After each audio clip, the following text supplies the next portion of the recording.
पिछड़े backward AC ST तो इन मनुवादियों ने पहले से क्षुद्र बना रखा है। ब्राह्मण क्षत्रिय वैश्य क्षुद्र, ब्राह्मण हो गए, क्षत्रिय हो गए, वैश्य में व्यापारी आ गए, बाकी सभी क्षुद्र में है। इसलिए हम लोग क्षुद्र बोल रहे हैं। कह रहे हैं कर्म के आधार पर जातियां बनी हैं। साहब मोहन भागवत की बातें केवल मुद्दा से भटकाने के लिए है।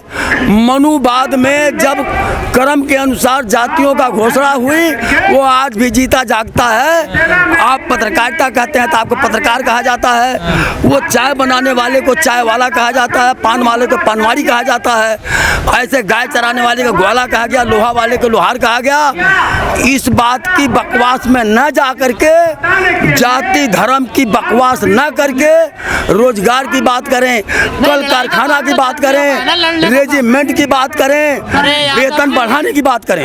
यादव जी क्षत्रियों का काम है ना लड़ने का, तो शूद्रों का थोड़ा ही है साहब। क्षत्रियों के सेना में सबसे ज्यादा यादव थे।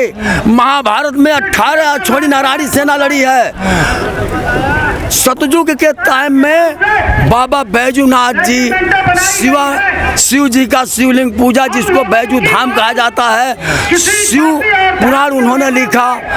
भगवान कृष्ण के उपदेश का वेद व्यास जी ने गीता का उपदेश दिया, जो आज हमारे न्यायपालिका में किया जाता है। क्यों अपमान कर रहे हैं आप लोग, क्यों विरोध कर रहे हैं? रामचरितमानस का अपमान नहीं, वाल्मीकि रामायण हकीकत है, जहाँ कोई बकवास नहीं। तुलसीदास जी ने मुगल बादशाहों के समय के महाकवि थे, उन्होंने एक भी जगह राम जन्मभूमि की चर्चा नहीं किया। जगह जगह पूजहु विप्र सकल गुण घीना, नीच न पूजहु वेद पर बीना। ढोल गंवार क्षुद्र पशुनारी, ये सब ताड़न के अधिकारी।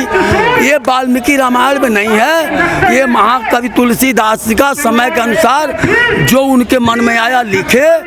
कभी भी महापुरुषों का बुराई करना, धर्म का खिलाफत करना, समाज के खिलाफ बोलना, ये बीजेपी वालों का आडंबर है। शब्दों का लेकिन आज जब आप ये मुद्दा उठा रहे हैं तो कहा जा रहा है कि आप अपमान कर रहे हैं। जड़ से अपमान कहने वाले ढकोसला कर रहे हैं। सनातन धर्म का सबसे बड़ा अपमान बीजेपी और आरएसएस के लोग कर रहे हैं। अभी कल मोहन भागवत जी ने मेदनी से गले मिला और कान में फूंक दिया। उन्होंने जाकर रामलीला मैदान में कह दिया कि मुस्लिम धर्म तो सनातन से भी पुराना है। जड़ से दोनों ढकोसलेबाज गले मिले, कहते मुसलमान खराब है।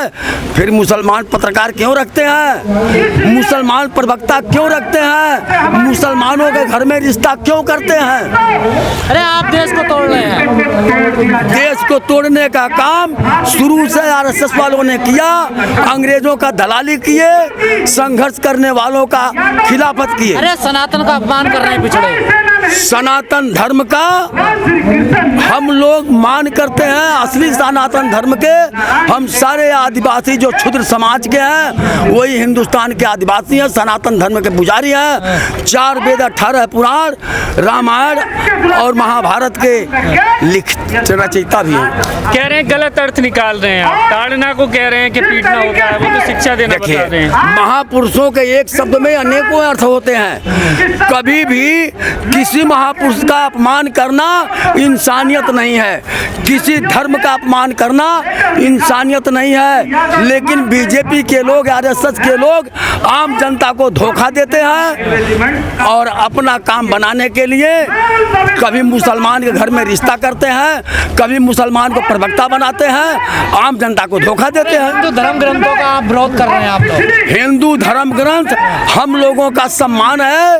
पूरे समाज को चलाने वाला बहुत बड़ा महान सनातन धर्म है। कभी भी रंग किसी का गुलाम नहीं, धर्म किसी का गुलाम नहीं, राम किसी का गुलाम नहीं। इस देश का सबसे बड़ा सत्यानाशी का पेड़ अगर कोई है तो आरएसएस और मोहन भागवत जी। अखिलेश यादव कह रहे हैं मेरा मंदिर में विरोध हो रहा है। मोहन भागवत जी ने ऐसा आग लगाया कि जो अखिलेश ही नहीं, पूरे बैकवर्ड और दलित समाज का अपमान हो रहा है। हम सारे क्षुद्र समाज के भारत के आदिवासी हैं, सनातन धर्म के अच्छे मानने वाले हैं। आग है वो तो कह रहे हैं जाति पंडितों ने बनाई है, वो तो सही कह रहे हैं। मोहन भागवत फिर मदनी के गले क्यों लगे हैं? मोहन भागवत जी मदनी जी के गले क्यों लगे हैं? भाईचारा बढ़ा रहे हैं।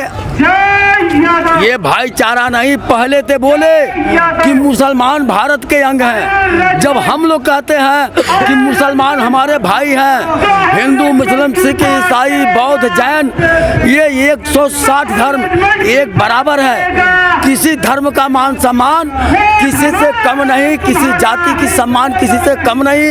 ये बीजेपी के लोग और बाबा रामदेव 1.5 आँख छटका करके समाज में आग लगाते हैं।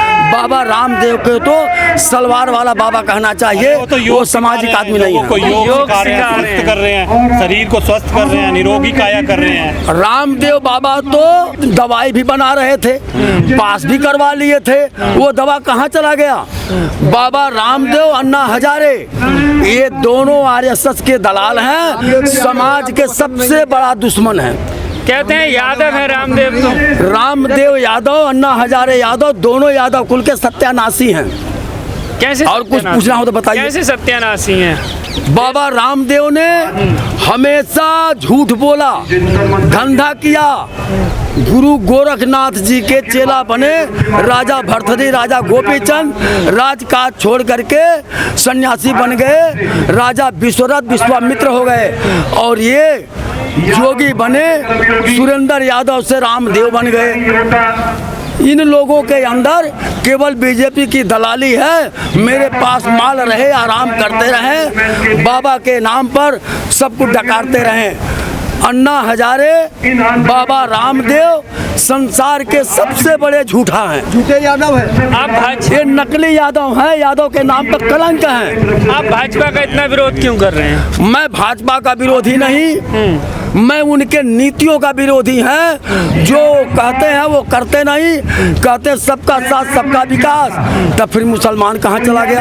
क्या लग रहा है आज उत्तर भारत में दलित लड़कियों का बलात्कार होता है, जलाया जाता है, घसीटी जाती है, किसको सजा मिल रहा है? 50% नहीं 75% अपराधी बीजेपी का नेता मिलते हैं। में बुलडोजर चलता है, आप कह रहे हैं अपराधियों को सजा ही नहीं मिल रही है।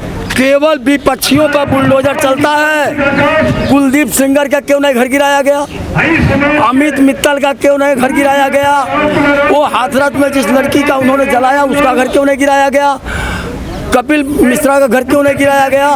आज ये बिल्कुल द्वेष की राजनीति है। केवल विपक्षियों को धमकाओ, विपक्षियों का घर गिराओ। राहुल गांधी को फेल करने के लिए बीजेपी आरएसएस के लोगों ने लाखों करोड़ों खर्च कर रहे हैं। जो राहुल गांधी कहते हैं, जो तेजस्वी कहते हैं, जो अखिलेश यादव कहते हैं, वो सामने आ जाता है। और ये लोग गोदी मीडिया को कंधे पर बैठा रखे हैं। धन्यवाद मैं आप लोगों को कहता हूं जो यूट्यूब चलाते हैं।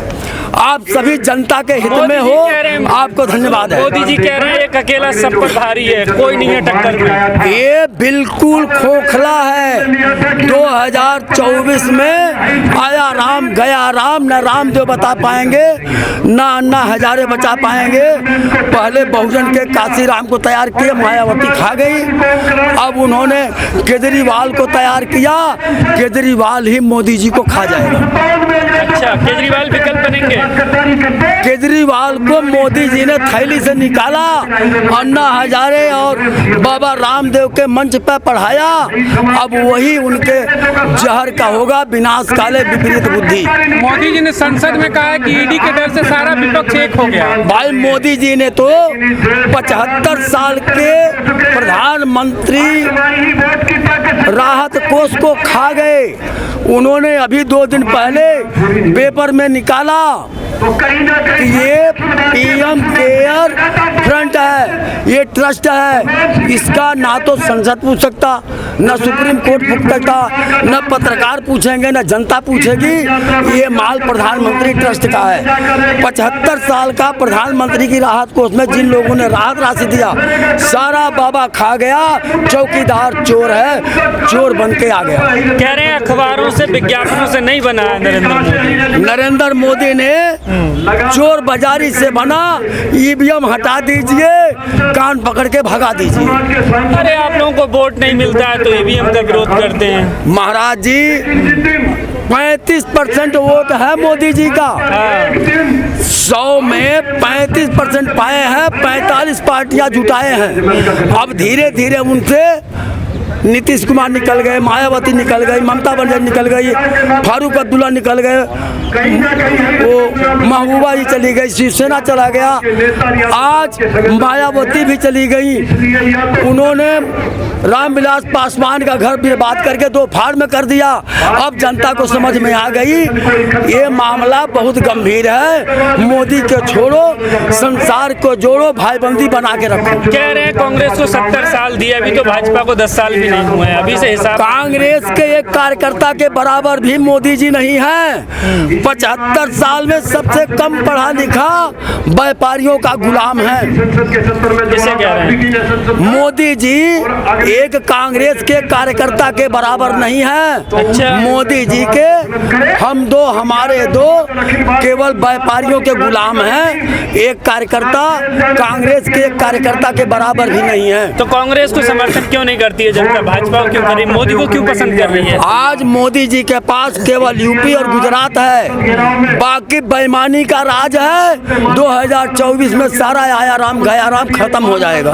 पूरे देश में जगह जगह यादव महासभा के लोग इस मांग को लेकर के, कोई गुड़गांव में है, कोई पटना में है, कोई बक्सर में है, कोई मध्य प्रदेश में है, कोई गोरखपुर में है, कोई पटना में है, कोई लखनऊ में है।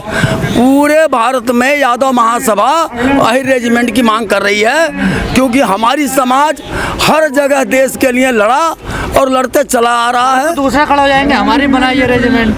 साहब दूसरों का बना हुआ है, 0.5% गोरखा है, गोरखा रेजिमेंट बना हुआ है। 2.5% राजपूत है, राजपूताना रेजिमेंट बना हुआ है। 3% पठान है, 18% मुसलमान है जिनका पठान रेजिमेंट बना हुआ है। 2.5% हमारे जाट भाई हैं, जाट रेजिमेंट बना हुआ है, माहर रेजिमेंट बना हुआ है। अगर हर तरह की रेजिमेंट को हटा करके भारतीय रेजिमेंट कर दिया जाए तो हम लोग अपना मांग वापस ले लेंगे। यदि सारी रेजिमेंट चल रही है तो वही रेजिमेंट बनना चाहिए, अगर नहीं बनेगा तो ये संघर्ष और आगे बढ़ेगा। हम लोग इस संघर्ष को और बढ़ाते रहेंगे। तमाम लोग कह रहे हैं सारे काम छोड़कर पहले हिंदू राष्ट्र बनाओ भारत में। यह तो केवल बीजेपी और आरएसएस वालों का ढकोसला है। मुख्य मुद्दा से हटाने के लिए बेरोजगारी बढ़ती जा रही है, रोजगार कार्यालय हर महानगर से बंद कर दिया गया है।